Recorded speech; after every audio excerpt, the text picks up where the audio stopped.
Hi, today we will explain the plot of a movie called Brothers, which was released in 2024. Well, let's just get on with the story. Michael aka Moke and Jonathan aka JD are twins with different physiques and traits. The smaller JD has a naughty and cunning character, while the taller and bigger Moke tends to be obedient and emotional. Nonetheless, they are always together when JD runs the action. Their childhood lives were chaotic, coming from families where every member had a criminal record. Moke and JD lived with their grandmother and grandfather and an uncle who had a stash of illegal substances, while their criminal talents had developed since childhood. One day, JD and Moke steal a small safe from a high school. JD tries to break in with crude means, but to no avail. But instead, the more ingenious Moke manages to break the safe's combination lock. In addition, their mother, Kath, was a thief and left the children in the care of their grandparents. Kath often left little JD and Moke behind to go out with her boyfriend, Glenn. When they were 12 years old, Kath and Glenn had just stolen some emeralds. Kath was forced to miss Thanksgiving with them because she was on the run from the police. JD asked them to come along, but Kath couldn't bear to lose her children, so she told them to look after each other. As the two grew up, their life choices were no different from Kath's. One night, they went on a robbery spree at an antique warehouse. Forever. But when you work with family. But unfortunately, they were caught. However, only JD went to jail because Moke left him. 5 years later, JD plans to turn his life around. He gets an early parole. Apparently, he wasn't just free. JD negotiated with a corrupt cop named Farfel to reduce JD's prison term because his father was a judge. As a deal, JD lured Farfel with his share of emeralds. Therefore, JD must not misbehave and must immediately respond to his phone calls. And as part of the deal, Farfel also gives him a cell phone.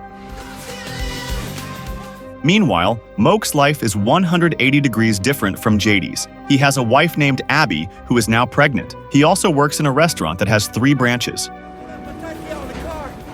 That morning, he said that he would talk to his boss about the possibility of being promoted to regional manager at the restaurant where he worked. But unfortunately, that day he was fired. Not for any reason Moke was fired because he had lied about his criminal record. Moke's boss, Mr. Swafford, claimed to have gotten a call from the employment agency in order to survey ex-convicts in culinary services. And that's when Mr. Swafford found out Moke had been imprisoned. Coming home from work, Moke is stunned to see JD sitting at home chatting with Abby. During JD's incarceration, Moke had not once called or visited him, so he invited JD to talk in the backyard. After a brief exchange of news, JD tells him how he got out early. JD said he told Farfel that he had landed a lucrative job, and in return, he promised to give him a 50% commission if Farfel managed to convince his father.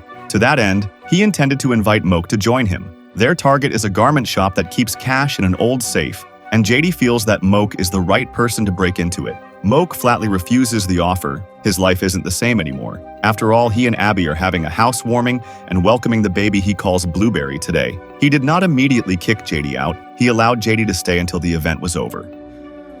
And you'll talk to Swap. Abby's parents came with Abby's adopted brother, Avery. When everyone is cleaning up, JD invites Avery to get drunk. Their actions are caught by the father and suddenly make Moke furious at JD. In the end, Abby had to separate the two of them with a water hose. After that, JD went home to his shabby apartment. When he arrived, he got a text message from his mother and 17 missed calls from Farfel. Apparently, he didn't bring his cell phone while going to see Moke. Suddenly, someone pulled him from behind and threw him into the bathtub. The person turned out to be Farfel, who was upset because JD did not bring the cell phone he gave him, even though the cell phone was specifically so that they could communicate smoothly. Farfel also asked about the emerald stone that JD promised. JD was frank that he needed to plan and find a safe-breaking specialist first, while Farfel did not know that the location of the emerald stone was just made up. To make a long story short, Farfel then left with a few threats to JD. The next morning, JD woke up and heard a 911 call. Apparently, Moke came and intended to call an ambulance. He could not bear to see his brother beaten by Farfel and decided to help break into the garment shop. Their target location took about a day's journey. That same night, Moke asked Abby for permission to go take JD to their aunt's house, who was seriously ill. He promised to be home in 2 days for a vacation with Abby's family. Abby believed him and gave him permission. On the other hand, Farfel visited JD's apartment again, but JD was not there. He has a cunning plan to put JD back in prison by hiding a gun with JD's fingerprints in the toilet. He then brings the gun to his father, Judge Farfel, and says that JD has violated the parole conditions. The judge was very upset about JD's escape, especially since Farfel was going to involve a team of county police to look for him. The judge told his son to find JD himself. Back to JD, he takes Moke to visit an acquaintance named Bethesda. Bethesda is an eccentric woman that JD has known through social media for about 7 weeks. They then excuse themselves so they can be alone, while Moke is left downstairs. You want me worth a damn, Jimmy? She told him not to drink Samuel's green juice, which turned out to be a sign language monkey who was mischievous. It turned out that JD had other intentions. He secretly took an employee ID card belonging to Bethesda, who worked as a construction employee at PT Barnett.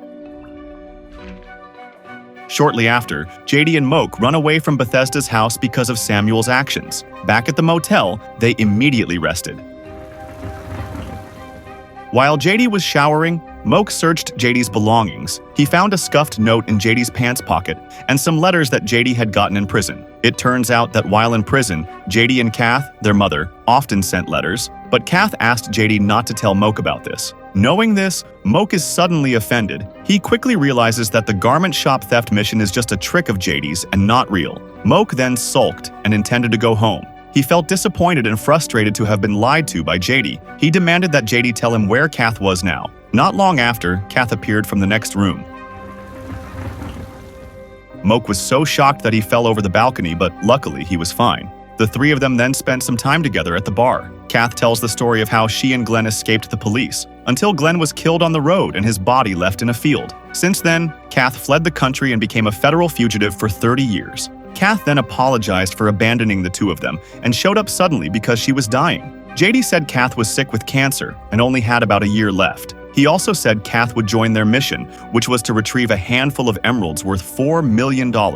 Moke intends to decline the invitation because his life is on the straight and narrow, but JD persuades him. That night, they go home drunk. The next day, the mission was underway. With an employee ID card that JD had stolen from Bethesda, Moke took an excavator and drove it to a golf course, where Kath buried Glenn, who had been shot dead.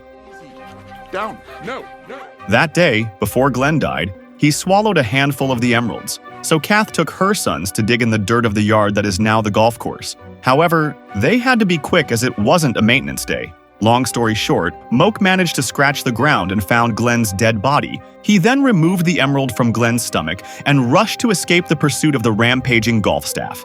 After a fierce chase, they buried Glenn's body properly in the forest. Here, Moke confesses that he has been fired from his workplace. Here, he then realizes that JD pretended to be an employment agency officer so that Moke was fired and could help him. JD did not deny the accusation. As a result, Moke went berserk and told JD to close Glenn's grave alone. Not long after, Farfel suddenly appeared. He suddenly went berserk seeing JD and forced him to give the emerald stone. Without realizing it, he had just thrown a packet of emeralds